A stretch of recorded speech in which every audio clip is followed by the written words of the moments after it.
आज के इस अवसर पर रन फॉर यूनिटी का शुभारंभ करने के लिए इस प्रदेश के यशस्वी मुख्यमंत्री श्री नायब सिंह सैनी जी का शुभागमन हो चुका है।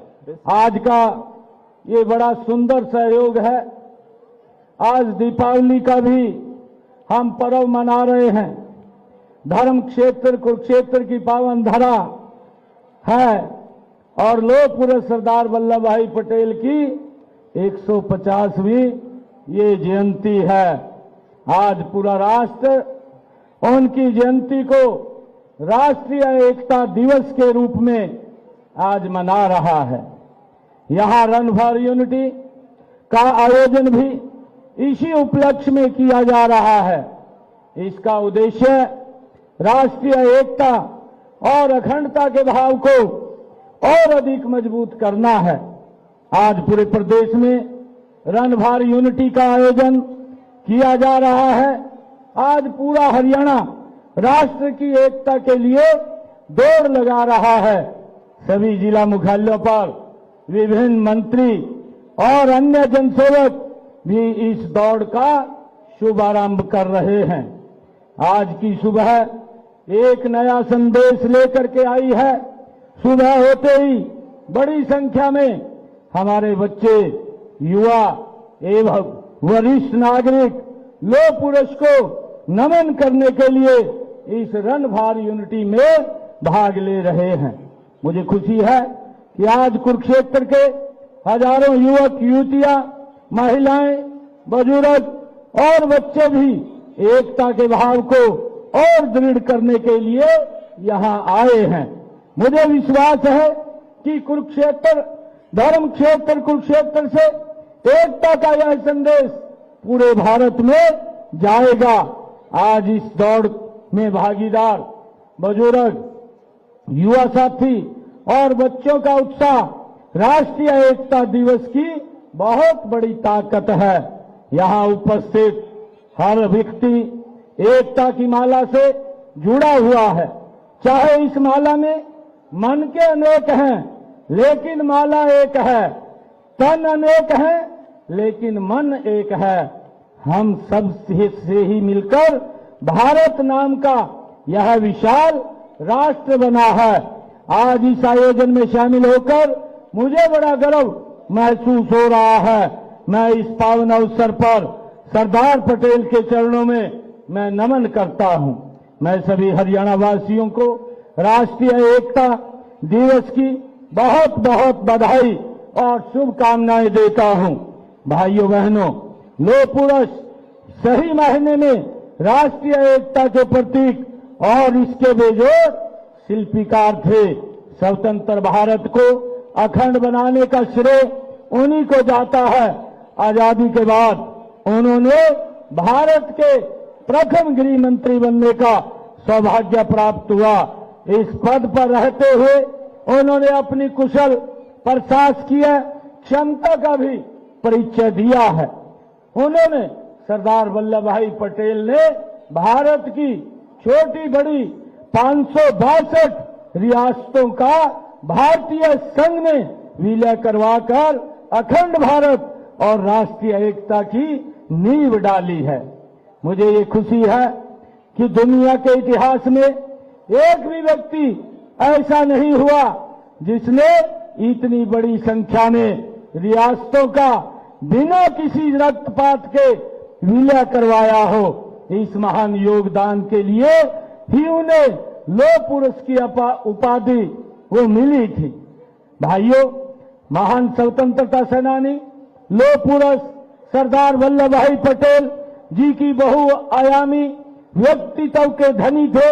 वे जमीन से जुड़े हुए महान राष्ट्रवादी भी थे। उन्हें व्यक्तित्व में शासन कल्पना, कूटनीति और दूरदर्शिता थी। वे किसान की आत्मा थे और जन जन के दिलों में बसते थे। उनके जीवन का हर पहलू हमें प्रेरणा देता है। नागरिकों को देश के प्रति कर्तव्य की सीख देते हुए सरदार पटेल जी ने कहा था, हर नागरिक की यह मुख्य जिम्मेवारी है कि वह महसूस करे कि उसका देश स्वतंत्र है और अपने स्वतंत्र देश की रक्षा करना उसका परम कर्तव्य है। भाइयों बहनों, वर्तमान समय में माननीय प्रधानमंत्री आदरणीय नरेंद्र मोदी जी ने जम्मू कश्मीर में धारा 370, 35 से हटाकर सरदार वल्लभ भाई पटेल जी के राष्ट्र के एकीकरण के शेष कार्य को पूरा करने का काम किया है। प्रधानमंत्री जी ने उस महान राष्ट्र निर्माता के आदर्शों, सिद्धांतों और देश हित में किए गए उनके कार्यों से नई पीढ़ियों को प्रेरित करने के लिए गुजरात के नर्मदा जिले में सरदार वल्लभ भाई पटेल का स्मारक बनाने का काम वो किया है। इस स्मारक का नाम स्टैच्यू ऑफ यूनिटी रखा गया, जो युगों युगों तक मानवता के मार्गदर्शन करती रहेगी। यह दुनिया की सबसे ऊंची प्रतिमा है। मुझे खुशी है कि इसकी ऊंचाई 240 मीटर सरदार वल्लभ भाई पटेल की वो प्रतिमा, जिसका भूखंड है, और 182 मीटर इसकी आधार की ऊंचाई वहां की गई है, और 52 मीटर ऊंचाई इसको आधार के ऊपर शामिल किया गया है। ये प्रतिमा सरदार वल्लभ भाई पटेल के उच्च व्यक्तित्व का प्रतीक भी है। मुझे ये खुशी है कि माननीय प्रधानमंत्री नरेंद्र मोदी जी की पहल पर उनका जयंती वर्ष देश भर में मनाया जाएगा। आज से अगले पूरे 1 साल उनकी याद में विभिन्न कार्यक्रम वो आयोजित किए जाएंगे। मैं एक बार फिर सभी देशवासियों को राष्ट्रीय एकता दिवस के साथ दीपावली की भी शुभकामनाएं देता हूं। कल हरियाणा दिवस है, गोवर्धन पूजा भी है और भैया दूज का पावन पर्व भी है, और मैं आप सबको उनकी भी अग्रिम बधाई मैं देता हूं। और मैं आप सबको इस अवसर के ऊपर बधाई देता हूं, और आप लोगों से आज ये हम सब मिलकर के अपील करूंगा कि हम इस अवसर के ऊपर शपथ भी लें, और हम सब मिलकर के जो आज हम प्रतिज्ञा लेकर के जाएंगे, जो आज हम शपथ लेंगे, वो सरदार वल्लभ भाई पटेल जी के उस स्मारक को, उस सोच को, उस सच और दृढ़ करने का काम करेगा जो आदरणीय सरदार वल्लभ भाई पटेल जी की एक सोच थी, जिन्होंने इस भारत की एकता, अखंडता के अंदर उन्होंने अपना महान योगदान दिया। उस महान योगदान के आज उनकी जन्म जयंती के अवसर के ऊपर हम सब भी ये संकल्प लेकर के आगे बढ़ेंगे, जो आदरणीय प्रधानमंत्री जी का वो सपना उन्होंने देखा है कि 2047 तक ये विकसित राष्ट्र हम सब ने बनाना है। उस विकसित राष्ट्र के अंदर भारत के 140 करोड़ लोग और हमारे हरियाणा प्रदेश के 2 करोड़ 80 लाख लोगों का ये दायित्व बनता है कि हम सब मिलकर के सरदार वल्लभ भाई पटेल जी की इस जयंती के अवसर के ऊपर ये संकल्प लेकर के हम आगे बढ़ेंगे।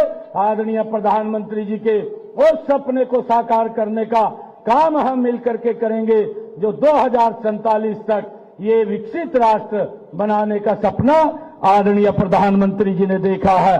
उस सपने को साकार करने की जिम्मेवारी ये हर नागरिक की है, और उस संकल्प को हमने आगे बढ़ाना है। भाइयों बहनों, मैं आप लोगों को आज इस अवसर के ऊपर एक यह भी अपील करना चाहूंगा कि आदरणीय प्रधानमंत्री जी ने स्वच्छता को लेकर के संकल्प लिया है कि हमारा देश, हमारा प्रदेश, हमारा शहर, हमारा मोहल्ला, हमारा गांव, हमारा वार्ड वो भी स्वच्छ रहना चाहिए, और इस स्वच्छता के अंदर भी हमारी महत्व भूमिका उसके अंदर होनी चाहिए। ये कार्य ये एक व्यक्ति का नहीं, ये सर्व समाज के कार्य होते हैं, और मिलकर के ऐसे कार्यों को हम आगे बढ़ाते हैं। आज इस अवसर के ऊपर पुनः आप सबको मैं बहुत बहुत बधाई और शुभकामनाएं देता हूं, और मैं सरदार वल्लभ भाई पटेल जी ऐसा महान व्यक्तित्व, ऐसे महान क्रांतिकारी हमारे वीर, उनको मैं नमन करता हूं। बहुत बहुत आभार माननीय मुख्यमंत्री महोदय का।